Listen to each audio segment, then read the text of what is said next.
Con un fraternal abrazo, como siempre, les saluda a ustedes su amigo José Manuel Marmolejo Delgado en nuestro programa Golpe a Golpe, Verso a Verso de esta gran estación OMV Radio en Ecatepec. Tenemos como fondo en nuestra pantalla esta fotografía de uno de los murales relacionados en los que se dibuja a la familia Burrón. Esa historia, esas caricaturas, podríamos decir, ese cómic que fue tan famoso en nuestro país. Este mural, diversos murales, se encuentran en la calle de Regina, esa hermosa calle peatonal Regina en la Ciudad de México, a donde usted puede acudir, en la cual además se realizan diversas actividades de índole cultural. La calle de Regina en la Ciudad de México, en su centro histórico.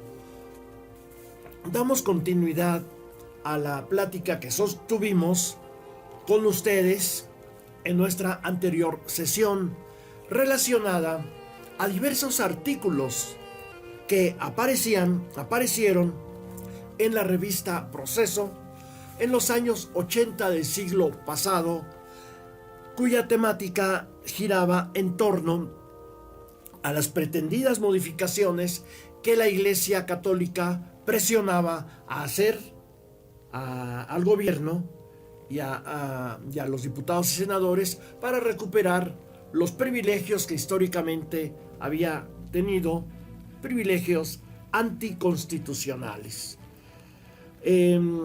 Guillermo Schulenburg, nos dice la revista Proceso, abad de la Basílica de Guadalupe, comentó en ese entonces que el gobierno ya tenía el proyecto de la Iglesia para modificar diversos artículos de la Constitución, pero que no se daban a conocer las reuniones a la opinión pública por prudencia y diplomacia, y por no correr riesgo de que las negociaciones se malograran por influencias externas. Las reuniones entre clérigos, gente del gobierno de Salinas y diputados y senadores, sobre todo priistas y panistas.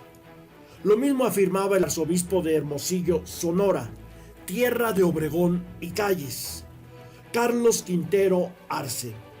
La subdirectora de cultos religiosos de la Secretaría de Gobernación, instancia encargada de controlar jurídicamente a los 10.500 sacerdotes católicos del país, Edith Alicia Barroso, negó la existencia de estas pláticas.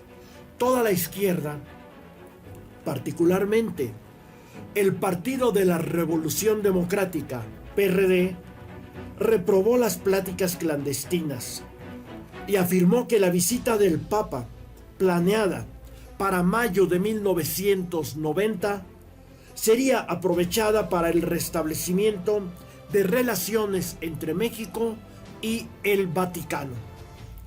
En cambio, el Partido Acción Nacional, PAN, y el Partido Revolucionario Institucional, PRI, veían en la visita del Papa un acto puramente pastoral. Al acto de toma de posesión de Salinas de Gortari, el 1 de diciembre de 1988, fueron invitados el delegado papal Jerónimo Prigione, el cardenal Ernesto Corripio Ahumada, el presidente del episcopado, Suárez Rivera, el vicepresidente del mismo, Juan Jesús Posadas Ocampo, su secretario general Manuel Pérez Gil y Guillermo Schulenburg. México cambiaba su estado laico en pro de las modificaciones a la Constitución favorables a la Iglesia Católica. Otro acontecimiento significativo del cambio de actitud entre las relaciones entre el gobierno de México y el Vaticano fue la autorización que dio el gobernador de Querétaro, Mariano Palacios Alcocer, para que el 5 de mayo, en el estadio de fútbol La Corregidora, imagínense nada más, se llevara a cabo el acto de investidura como obispo de Querétaro de Mario Gasperín Gasperín, al que acudieron 36 obispos, 200 sacerdotes y 35,000 fieles. Luego, el 31 de mayo, el secretario de Hacienda, Pedro Aspe Armella, envió al subsecretario Guillermo Ortiz Martínez a Monterrey a dialogar con 23 obispos que celebraban una reunión de la Confederación Episcopal Latinoamericana, CELAM, para pedir el apoyo del clero en la renegociación de la deuda externa del gobierno.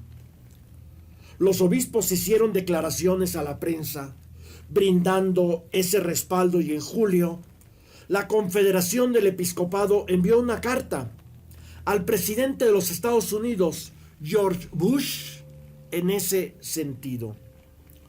El articulista de Proceso, Rodolfo Vera, manifiesta que había obispos desconfiados de las promesas del gobierno sobre los cambios constitucionales, pero que decían que solo se trataba de un señuelo de Salinas para ganarse al clero y legitimarse por el fraude electoral por el que llegó al poder ejecutivo. Entre los desconfiados se encontraba el arzobispo de Hermosillo, Carlos Quintero Arce, quien se manifestó contrario a las pretendidas reformas legislativas, ya que este procedimiento primero requería una maduración popular, para lo cual había que crear conciencia histórica educando al pueblo. Entre la oposición a los cambios referidos se encontraba el ala izquierda de la Iglesia, de la zona pastoral Pacífico Sur, entre quienes se localizaban el obispo de San Cristóbal de las Casas, Samuel Ruiz, quien decía que las posibles reformas solo buscaban desviar la atención del problema fundamental, la pobreza de millones de mexicanos. El obispo de Tehuantepec, Arturo Lona, sostenía que la intención era pasar a segundo plano las prioridades sociales más urgentes y entorpecer el trabajo pastoral en las zonas marginadas. Corría la versión de que entre los integrantes de la alta jerarquía católica también se presentaban hondas diferencias, que era el caso entre Jerónimo Prillone y el cardenal Corripio Ahumada, quien temía una trampa del maquiavelismo salinista. El PAN y el Partido Demócrata Mexicano, PDM, ya habían formulado sus propias propuestas de modificación coincidentes